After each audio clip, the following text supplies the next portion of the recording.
Everyone, आई हो कि आप सब स्वस्थ होंगे, बेहतर होंगे।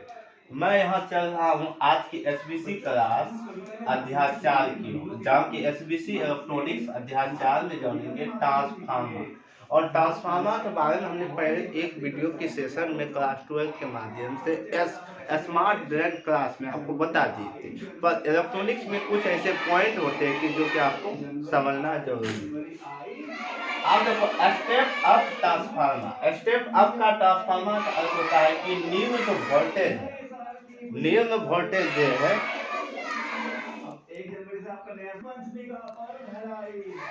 चलिए कोई दिक्कत नहीं है, साउंड थोड़ा कोई दिक्कत। देखो, निम्न वोल्टेज को उच्च वोल्टेज में परिवर्तन करता है। जैसे कि आप यहाँ देख सकते हैं, जैसे हमारा 244 वोल्ट के है और इसको ये होती 1800 वोल्ट को बनाने के लिए स्टेप अप ट्रांसफार्मर का प्रयोग किया जाता है। ये मूल रूप से टीवी इन्वर्टर में प्रयोग होता है। ठीक है, इसके बारे में हम इसके विवरण में बताएंगे।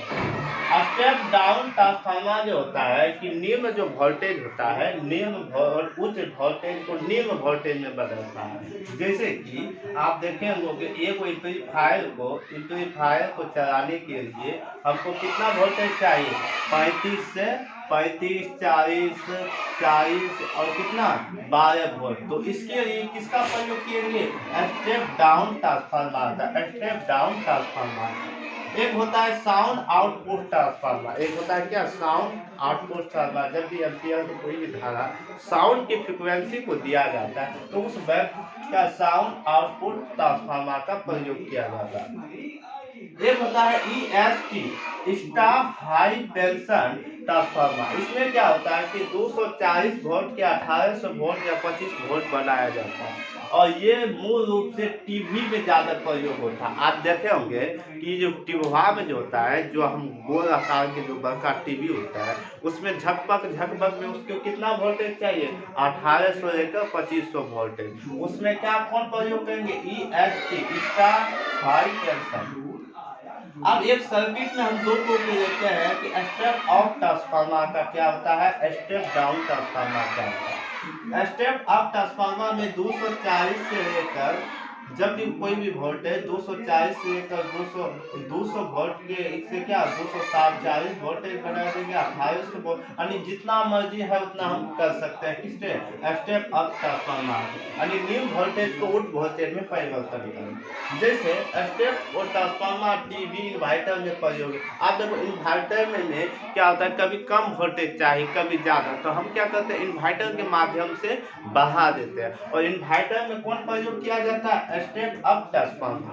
अगला है स्टेप डाउन ट्रांसफार्मर का प्रयोग कहाँ होता है। जैसे आप देखे होंगे कि इन्वर्टर देखो 230 वोल्ट को 50 वोल्ट बनाता है, 26 वोल्ट, 35 वोल्ट और क्या 12 वोल्ट, इस तरीका से बनाता है। तो इसको हम क्या कहते हैं, स्टेप डाउन ट्रांसफार्मर कहते हैं। और ये इसको क्या होता है, एम्पलीफायर और उसके बाद साउंडवती, इसको क्या कहते हैं, होम थिएटर और भी चीज में प्रयोग इसमें किया जाता है। ज्यादातर प्रयोग ये होता है। और यहाँ देखिए नोट में आपको बताया है कि एसी, देखो ट्रांसफार्मर में एसी से एसी ही करंट मिलता है। अगर कोई भी सर्किट अगर एसी करंट इसमें देते हैं तो एसी ही करंट इसमें मिलता है, डीसी नहीं मिलता है। और एसी जिसके में डीसी करंट कन्वर्ट करने के लिए एक क्या लगाया जाता है, रेक्टिफायर डायोड। हमको बताए थे 4007 का प्रयोग अगर हम करते हैं तो हमको डीसी वोल्टेज मिलता है। तो क्या करेंगे, रेक्टिफायर इस तरह का भी होता है, 3510 तरह का होता है, 3510 का एक रेक्टिफायर होता है जिसका प्रयोग क्या करते हैं, एसी से डीसी में कन्वर्ट करते हैं और इसको एसी से डीसी बनाया जाता है।